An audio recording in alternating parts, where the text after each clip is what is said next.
Olá, alunos, sejam bem-vindos à aula sobre administração pública e as suas tipologias. Eu sou a professora Stephanie e a gente vai falar um pouquinho então sobre este tema.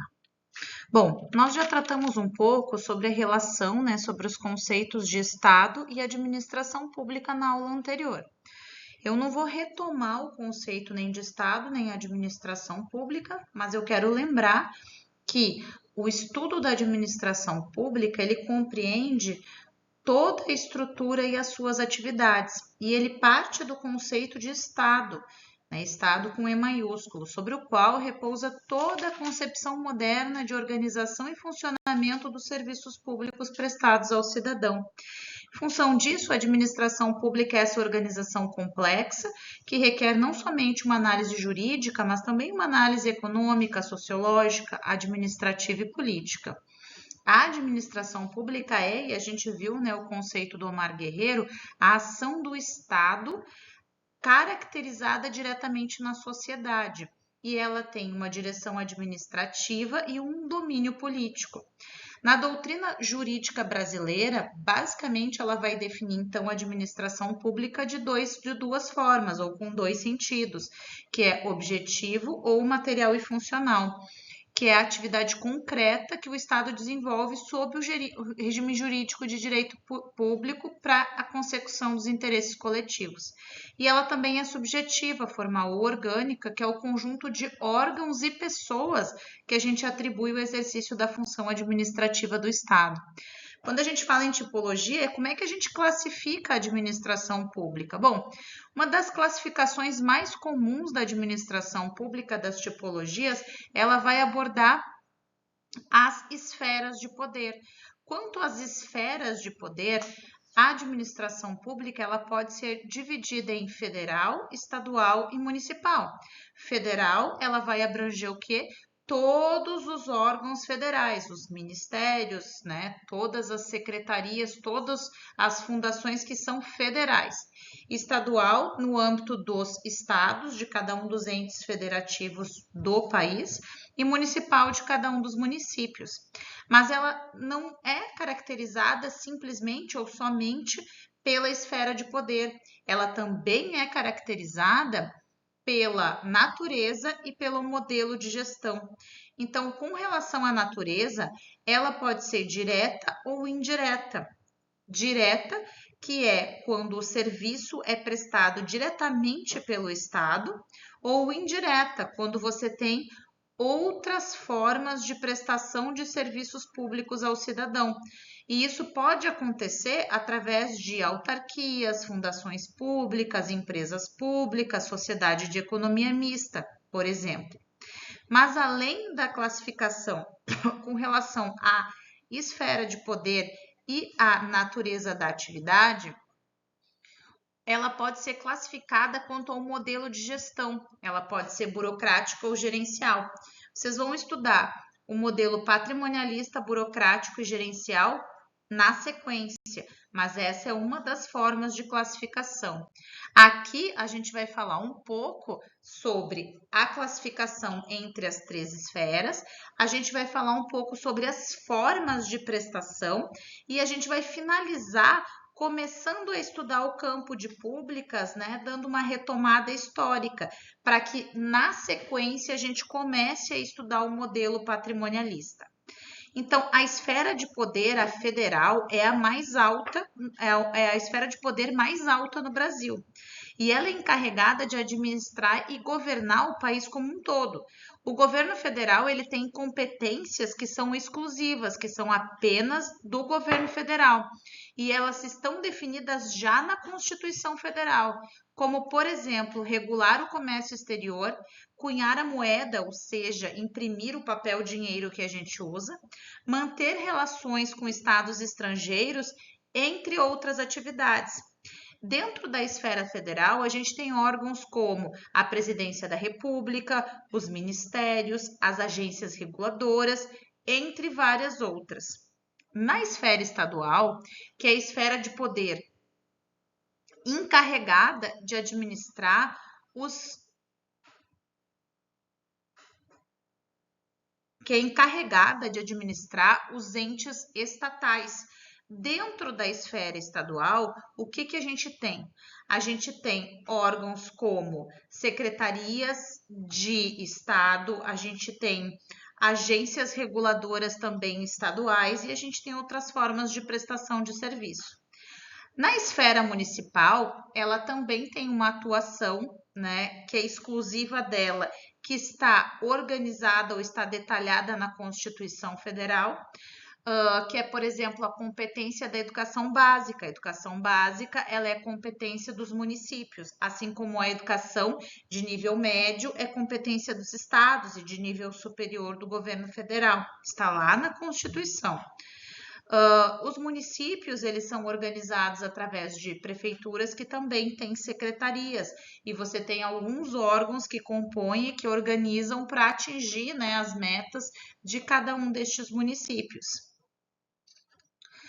Então, quanto à natureza da identidade, a gente precisa compreender um pouco para a gente entender a natureza da forma com que a gente presta o serviço público, porque a gente tem várias formas de prestação de serviço público no Brasil. Então, lá no artigo 175 da Constituição, ela vai falar que é incumbência do poder público a prestação dos serviços, né? Então, o serviço público, a definição de serviço público é toda atividade material que a lei atribui ao Estado, para que o Estado exerça direta ou indiretamente por meio de seus delegados e tem o objetivo de satisfazer as necessidades coletivas sob regime jurídico total ou parcialmente público. Há alguns anos atrás, eu criei este quadro aqui que vocês estão vendo. Esse quadro aqui são as formas, né, uma forma de você verificar a tipologia quanto à prestação de serviço público no Brasil, porque a administração pública nada mais é que uma forma de se prestar serviços públicos, certo? Então, vocês vão perceber o seguinte, vocês vão perceber que você pode administrar através da administração pública direta, que está aqui, né, direta através de órgão público. Você pode prestar serviço público no Brasil de maneira indireta. E aí a gente tem aqui algumas formas de maneira indireta. Quais são elas?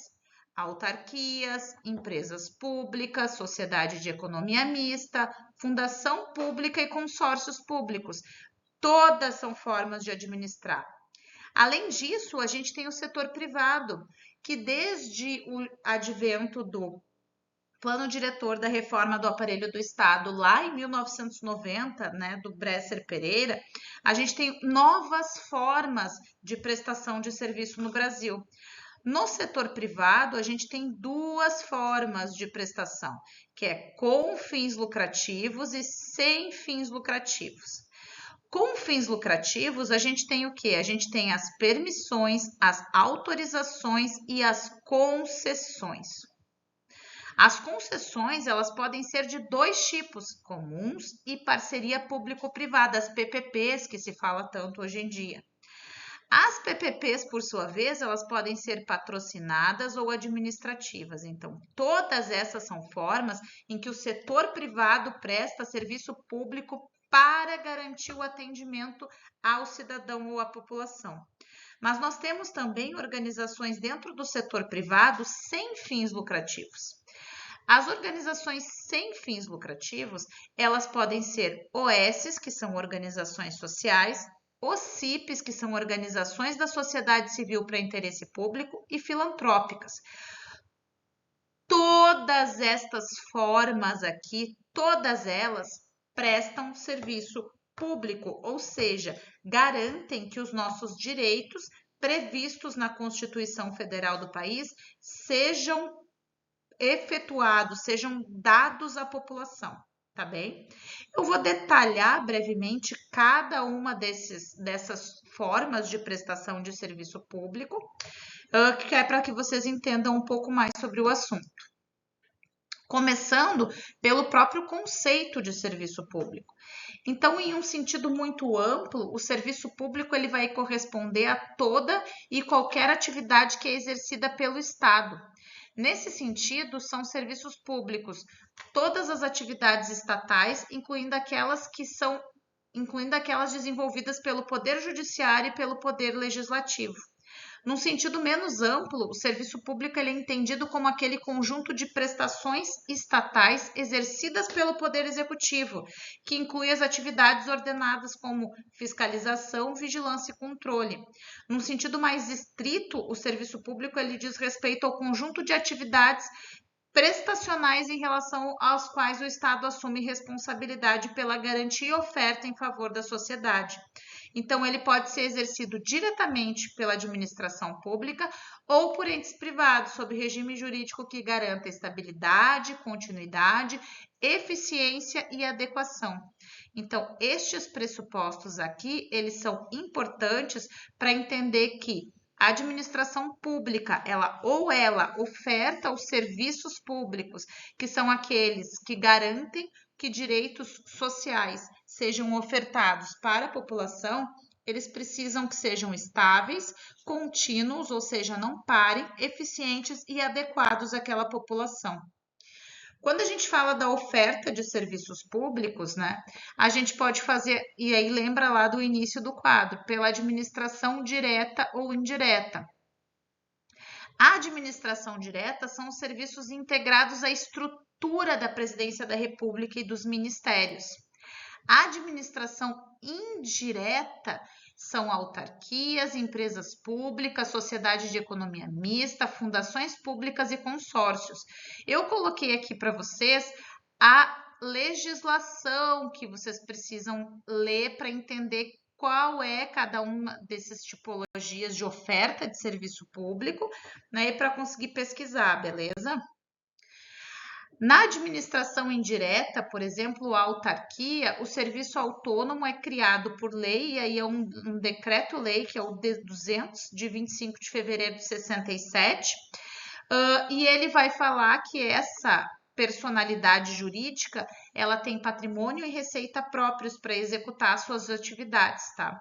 E ela vai ter, então, a gente tem aí autarquias como o INSS, que é uma autarquia comum, a Agência Nacional de Energia Elétrica e outras. Na administração indireta, a gente tem ainda a empresa pública, que é a entidade dotada de personalidade jurídica de direito privado, com a criação autorizada por lei e com patrimônio próprio, cujo capital é integralmente detido pela União, Estados e Distrito Federal ou municípios. Um exemplo é a Caixa Econômica Federal. Na administração pública indireta, a gente tem ainda a Sociedade de Economia Mista, que ela é regida pela Lei 13.303, de 30 de junho de 2016, e lá no artigo 4º está definido que a sociedade de economia mista é a entidade dotada de personalidade jurídica de direito privado, com criação autorizada por lei sob forma de sociedade anônima, cujas ações com direito a voto pertençam em sua maioria à União, Estados, Distrito Federal e municípios. Um exemplo de administração pública indireta é o Banco do Brasil. Ainda na administração pública indireta, a gente tem fundações públicas. Fundação pública é a entidade dotada de personalidade jurídica de direito privado, sem fins lucrativos, criada em virtude de autorização do legislativo, que desenvolve suas atividades que não exijam execução por órgãos ou entidades de direito público. Ela tem autonomia administrativa, patrimônio próprio gerido e funcionamento custeado por recursos da União. A UERGS ela foi criada como uma fundação pública de direito privado, mas há uma discussão relacionada a isso porque ela não possui autonomia administrativa, mas não possui patrimonial, de comprar patrimônio e manter. Então, há uma discussão dela ser uma fundação pública de direito público, na verdade. O IMESF, que era o Instituto Municipal de Estratégia da Saúde e da Família da cidade de Porto Alegre, alguns anos atrás, ele foi criado como uma fundação pública de direito privado, mas ele foi considerado inconstitucional há alguns anos atrás, porque o Tribunal Superior Federal considerou que a saúde é garantida através do artigo 196 da Constituição Federal, ela é garantia e direito de todos, então você não pode criar uma fundação pública de direito privado para gerenciar um programa que é a porta de entrada do Sistema Único de Saúde brasileiro, no caso, o Estratégia de Saúde da Família. Ainda na administração pública indireta, a gente tem os consórcios. O consórcio ele é uma personalidade jurídica formada exclusivamente por ente da federação para estabelecer relações de cooperação federativa, inclusive realização de objetivos de interesse comum, e é constituída como associação pública com uma personalidade jurídica de direito público e de natureza autárquica como pessoa jurídica de direito privado sem fins lucrativos. Por exemplo, a Associação Gaúcha de Consórcios Públicos, que traz diversos exemplos. A gente tem a Autoridade Pública Olímpica, por exemplo. Ela teve o objetivo de coordenar a participação do Estado do Rio de Janeiro e do município do Rio de Janeiro. Você juntou o Estado e o município com um fim específico, que foi a realização dos Jogos Olímpicos de 2016. Então, você criou um ente, que é um consórcio, de uma forma específica. É muito comum, por exemplo, consórcios entre entes, entre municípios diferentes para recolhimento de lixo, tá? Cada um dos municípios consorcia, dá um valor, contrata uma empresa e ela faz o recolhimento de lixo em toda uma região. Então, o consórcio público é esse ente criado de forma específica só para gerir ou para cumprir com uma prestação de serviço específica. Bom, a gente tem lá no setor privado, sem fins lucrativos, as OSs. As OSs, elas são regidas pela 9637 de 98 e pela 13.019 de 2014 e pela 13.204 de 2015. E ela vai definir as organizações que são criadas a partir de transferência de atividades que são exercidas pelo Estado para a esfera privada. E obtém autorização legislativa para celebrar contrato de gestão com o próprio Poder Executivo. A OS muito famosa é o Instituto de Responsabilidade Social Sírio-Libanês, que é um hospital que fornece serviço público, que é a saúde. A Organização de Sociedade Civil para o Interesse Público. Bom, lá na Lei 9790 de 99, a gente tem a forma como você conceitua, cria e organiza a prestação de serviços através de OCIPs dentro do país. Ela é uma pessoa jurídica de direito privado, sem fins lucrativos, qualificadas pelo poder público como OCIPs para se relacionar com ele por meio de parcerias. Então, o governo firma uma parceria com o OCIP, desde que seus objetivos sociais e as normas de estatuto atendam os requisitos da lei. Um exemplo, por exemplo, é a Solos. A Solos é uma empresa que também faz prestação de serviços de saúde e ela é uma OCIP. Além disso, a gente tem, dentro da oferta de serviços públicos, através do setor privado sem fins lucrativos, as entidades filantrópicas.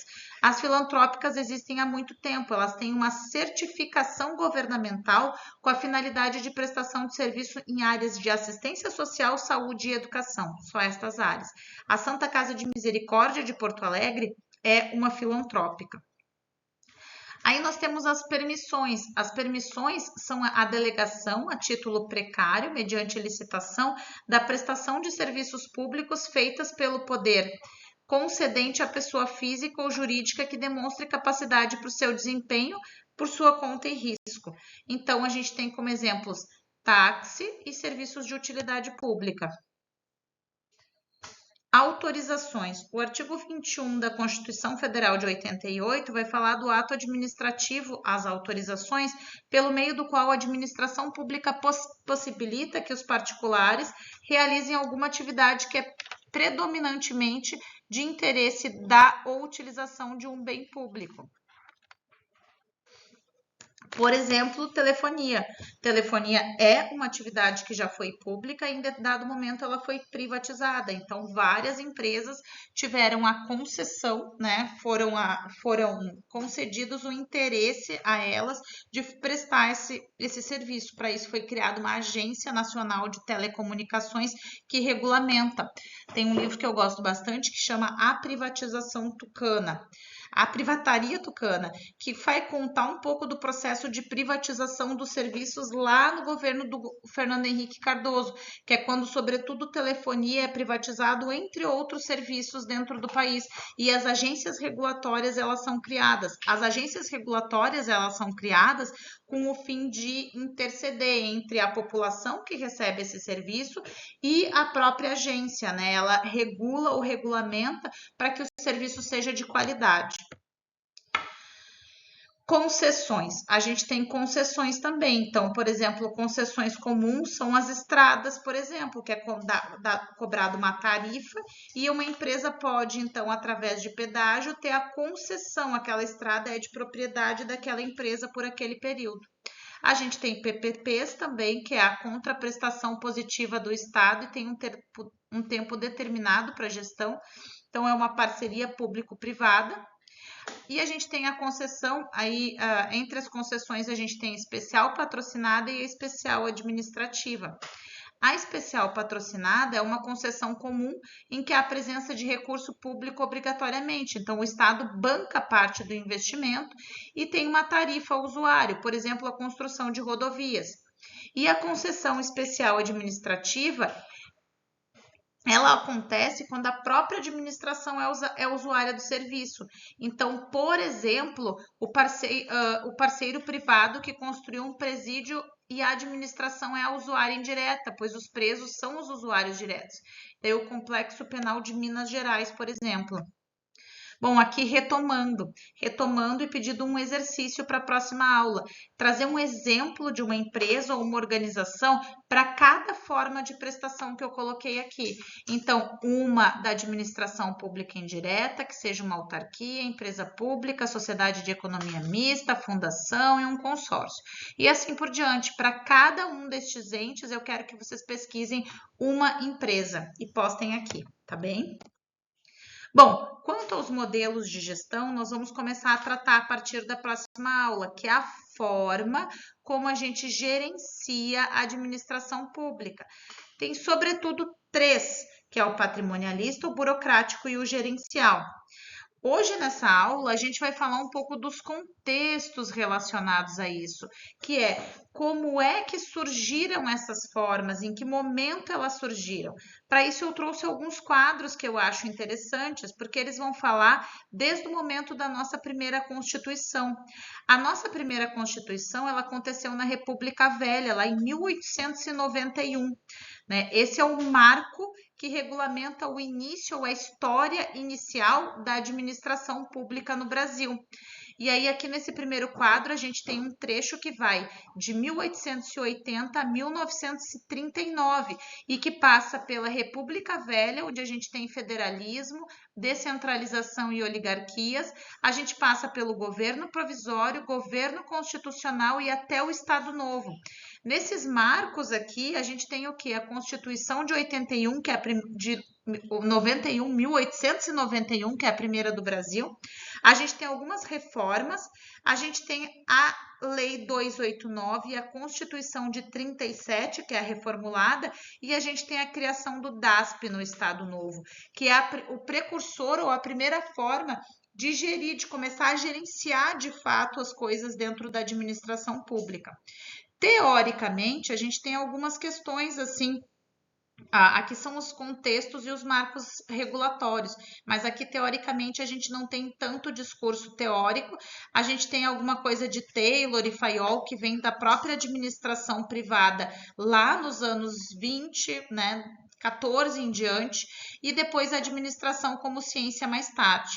Na parte técnica, a gente vai ter aqui uma valorização do preparo técnico, que começa a acontecer justamente na instrumentalização que acontece a partir da utilização dos preceitos de Taylor, de Fayol, né, e de Ford. A gente tem questões aqui deste período que são os desafios.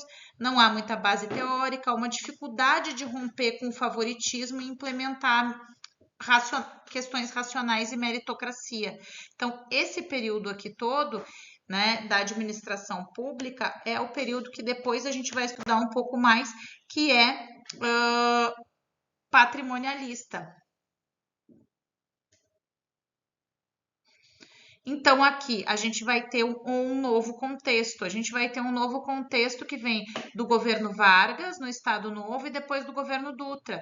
A gente tem marcos, como os cursos do DASP, a fundação da própria FGV, que é a Fundação Getúlio Vargas, que tem escola de administração pública.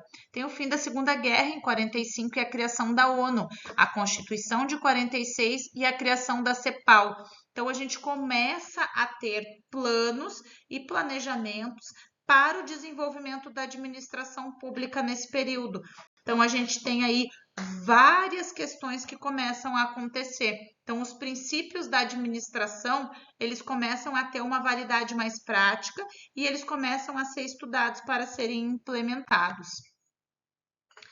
Então, assim, para uma discussão, Saraiva ele enxerga um alto número de servidores presos a formalismos inúteis, mas atribui isso a problemas de ordem constitucional. A argumentação é no sentido de que não se encontram na Constituição os instrumentos necessários para uma boa administração, havendo um silêncio constitucional sobre o que seria administrar. Você tem lá um conjunto de deveres e direitos, mas você não diz de que forma você vai administrar. Então, persiste uma visão jurídica sobre o funcionamento do Estado que é um pouco fruto de desconfiança do próprio executivo, o que vai fazer com que o ato de administrar seja debilitado e preso ao cumprimento legal e aos pareceres jurídicos. E disso decorre a ausência de uma ação do executivo mais direcionada à ação administrativa, que vai guiar a máquina governamental. Você vai de uma forma, né, inclusive perdida, pegar preceitos da administração privada e trazer para a administração pública sem crítica, porque não há dentro dos marcos legais, regulatórios e históricos da administração pública um momento em que você comece a discutir e que você comece a pensar sobre, ok, de que forma ou qual é a forma que iremos administrar, né? Como é que administraremos os países? Então, o administrador público, ele não é só um técnico em matéria de direito, economia, finanças, contabilidade e serviço público. Ele também tem que ser experiente em sociologia, antropologia, ergologia, relações humanas e psicologia, porque ele está tratando de garantia de direitos, de garantia de prestação de serviços à população. E é muito mais amplo do que isso, porque você medir eficiência, por exemplo, de um produto que você não consegue controlar de fato, é bem complicado, porque você está controlando, por exemplo, níveis de felicidade da população, de lazer, né, de contextos culturais. Como é que você mede isso? Você pode até criar indicadores, mas a forma com que a gente tem feito isso é bem complexa, e isso muito advém das dificuldades que nós temos em criar uma teoria do campo de públicas. Seguindo ainda estes conceitos do histórico da administração pública, a gente vai passar pelo governo do Dutra, vai voltar para o governo do Vargas de 52 a 54, vai ir para o governo do Café Filho até o governo do JFK, que vai ter o planejamento e desenvolvimento econômico, que são os 50 anos em 5, né? E então, assim, a gente tem ali um momento da administração pública em que se cria um planejamento para pensar no país a longo prazo. E este pensar passa por também fazer o quê? Criar uma cidade nova, né? No governo que a gente vai criar e vai pensar em Brasília e vai constituir Brasília como centro de poder, vai reajustar a forma como o serviço público é ofertado, vai pensar de que forma o governo vai fazer ou vai cumprir essa prestação de serviços. Uma outra discussão que vem desse período, desse contexto histórico, então, é o governo, né, forma de positivação mais típica do fenômeno administrativo, ele desempenha em relação à teoria administrativa o mesmo papel que a lei, porque ele tem uma forma de positivação mais típica do fenômeno jurídico, e ele vai representar essa teoria do direito. Isso quer dizer que o processos, o modus facenti, que é a forma como a gente faz da administração, vai continuar a constituir uma carga ou uma categoria essencial para a formulação de uma teoria administrativa. E na medida que essa opinião for verdadeira, a obra dos tradicionalistas não pode ser posta à margem, há de servir para qualquer outra coisa mais simples do que alvo de críticas. E o que a gente está dizendo com tudo isso? A gente está dizendo que a forma com que a gente faz importa e ela também deve ser estudada, e que o campo de públicas é diferenciado porque ele parte da prática para a teoria, porque você faz, você cumpre com o serviço que tem que fazer e depois você cria a teoria que explica esse modo de fazer. Bom, a gente passa aqui pelo Estado Novo, pelo governo do Jânio Quadros e a gente entra na ditadura militar, que é lá em 66. Aí a gente tem uma Constituição nova, a gente tem a criação do RAP e a gente tem fortemente o modelo burocrático acontecendo.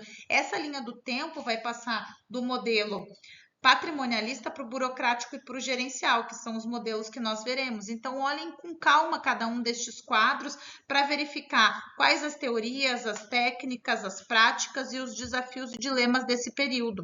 Também temos todo o governo militar. O governo militar vai falar sobre a criação da Academia Brasileira de Ciência da Administração lá em 1973. E a gente vai ter, por exemplo, a descontinuidade de cadernos da administração pública, ainda nesse período. Daí a gente tem a decadência do regime militar e depois o período de redemocratização. Lá em 85, final de 85, 86, a gente tem a criação da Escola Nacional de Administração Pública, que é um marco importante, porque é a escola que vai estudar, então, e vai começar a pensar como é que a gente faz para prestar o serviço público ao cidadão. Em 88, a gente tem o grande marco, que é a nossa Constituição, e a partir dali a gente tem algumas novas leis que organizam a forma como se presta serviço público.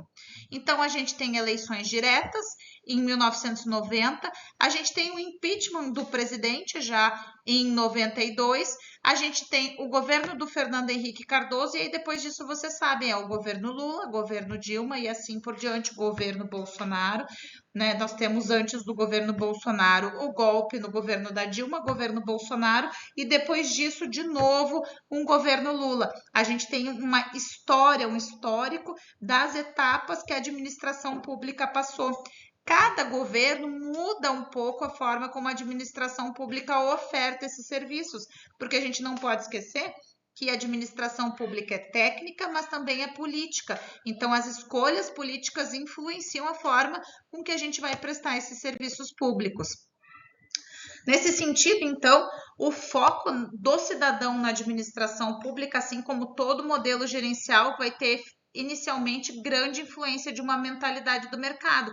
A gente já está falando aqui no governo do Fernando Henrique Cardoso. O quadro para no governo do Fernando Henrique Cardoso, mas nós vamos estudar o governo do Fernando Henrique Cardoso, o governo do Lula, o governo da Dilma, o governo do Bolsonaro e o novo governo do Lula, porque todos estes governos, eles atuam através do gerencialismo. É a forma como o governo usa para prestar os serviços públicos. E essa discussão é uma discussão que a gente vai fazer, que é importante. E esse impacto do modelo gerencial na forma como presta serviço, na qualidade do serviço e em tudo que acontece a partir dos anos 90 é muito importante para a gente entender o funcionamento da máquina estatal no Brasil. Então, a ação do Estado e dos gestores públicos é confundida com a ação administrativa tradicional, por exemplo, e de mobilidade da ação social. Os administradores, eles são avaliados pela contribuição e para ampliação de desempenho dentro de objetivos organizacionais. O administrador público, ele tem que se manter distante da política. É assim que se vê, como um técnico especialista, numa visão mais estadocêntrica, ou como um executivo empreendedor, por exemplo. É a discussão que aparece dentro do gerencialismo. Aí a gente tem aqui a estabilização econômica e as reformas estruturais que aconteceram nos governos do Fernando Henrique Cardoso, e a gente tem a criação, por exemplo, da EBAP, lá em 2003, e aí a gente vai para criação da Escola Nacional de Administração Pública lá no governo Lula, que é a profusão de políticas sociais, por exemplo. E aí a gente segue, né? Corre com esse tempo até os dias atuais. Lembrando que o que a gente está fazendo aqui é estudando o histórico do campo de públicas, do surgimento do campo de públicas, para que de uma maneira bem detalhada nas próximas aulas a gente entenda quando a gente teve o patrimonialismo do Brasil, quando a gente teve o modelo burocrático, quando a gente teve o modelo gerencial, que impacto tem cada um destes modelos, de que forma os serviços são prestados através desses modelos. Lembrando que no início dessa aula eu já passei um quadro atualizado sobre as formas de prestação de serviço. E lembrando que aquelas formas de prestação de serviço que eu coloquei para vocês, que é uma tipologia também das formas de prestação de serviços públicos no Brasil, ela corresponde ao quê? Ela corresponde ao modelo gerencial, porque só é possível prestar serviços através das formas que eu expliquei para vocês, porque tivemos o modelo gerencial a partir da década de 90 implementado através de grandes reformas que foram efetuadas no governo do Fernando Henrique Cardoso. Eu sei que eu falei um monte de coisas e é um bocado de informação para vocês, mas eu quero que vocês leiam com calma o material da aula de hoje para entender o contexto, o marco, a teoria, a técnica, a prática e os desafios e dilemas que são levantados aqui.